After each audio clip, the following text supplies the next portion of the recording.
नमस्कार मित्रांनो, आज 750 पॉईंट्स मार्केट वरती होतं. त्याला कारणंही तशीच होती. दोन महत्त्वाची कारणं. पहिलं होतं ते म्हणजे ग्लोबल आणि दुसरं होतं लोकल. आता ग्लोबल कारणांमध्ये सर्वात महत्त्वाचं ते म्हणजे S&P ग्लोबल या क्रेडिट रेटिंग एजन्सीनी भारताचं क्रेडिट रेटिंग हे BBB- वरून BBB वरती आणलेलं आहे. लक्षात घ्या, BBB-. इथे मी माझा कर्सर जो नेतो आहे BBB-.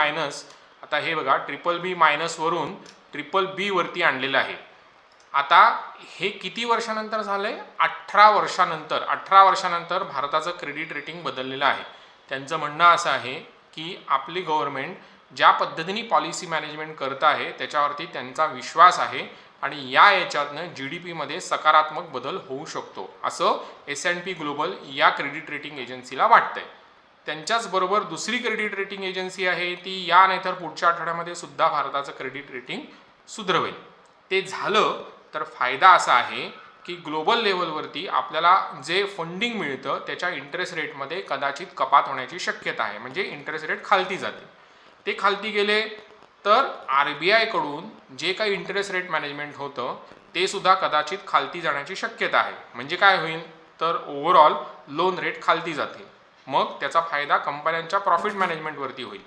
ते झालं तर ओव्हरऑल आपण म्हणू शकतो कन्झम्पशन जे आपल्या इकॉनॉमीमध्ये सर्वात महत्त्वाचं आहे त्याच्यामध्ये वाढ होईल. आता एक लक्षात घ्या, 140 कोटी लोकसंख्या असलेला आपला देश हा बहुतांशी करून इनबाउंड सेल्सवरती जगतो. आउटबाउंड सेल्स म्हणजे एक्सपोर्टचा वाटा आपल्या GDP मध्ये थोडासा कमी आहे.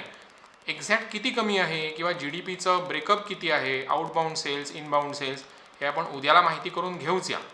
आता दुसरा महत्त्वाचा मुद्दा तर तो म्हणजे असा की या जसं GDPचा किंवा जसं S&Pने आपलं क्रेडिट रेटिंग वाढवलं तसंच मोदी साहेबांनी 15 ऑगस्टला लाल किल्ल्यावरनं अनाऊन्समेंट केली की GSTच्या रेट्समध्ये सुसूत्रता म्हणजे फॅमिलिअरायझेशन किंवा स्ट्रक्चरिंग होणार आहे.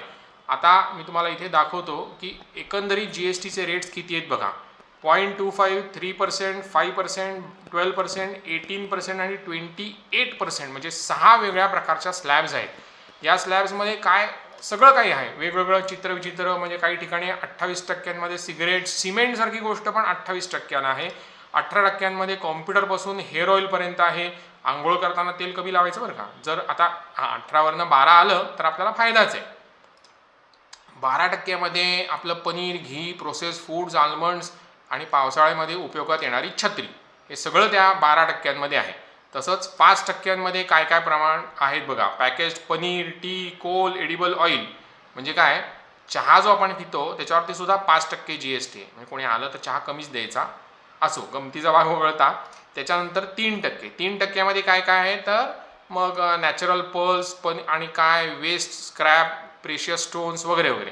आता या सगळ्यांमध्ये फॅसिलिटेशन करायचं म्हणणं आहे. हे झाल्याने काय होईल तर काही रेट कमी होतील, त्याच्यामुळे पुन्हा कन्झम्पशन वाढेल. कन्झम्पशन वाढलं तर बाजारामध्ये पैशाची देवाणघेवाण सुरू होईल. आता लक्षात घ्या, पुढच्या आठवड्यापासून गणपती आहे.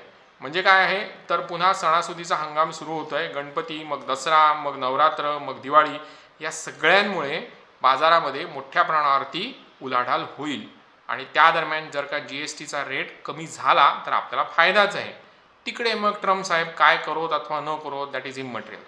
पण मित्रांनो, एक लक्षात घ्या, 140 कोटी लोकसंख्या असलेला आपला देश is the biggest market place for anybody. Anybody याचा अर्थ any company in the world.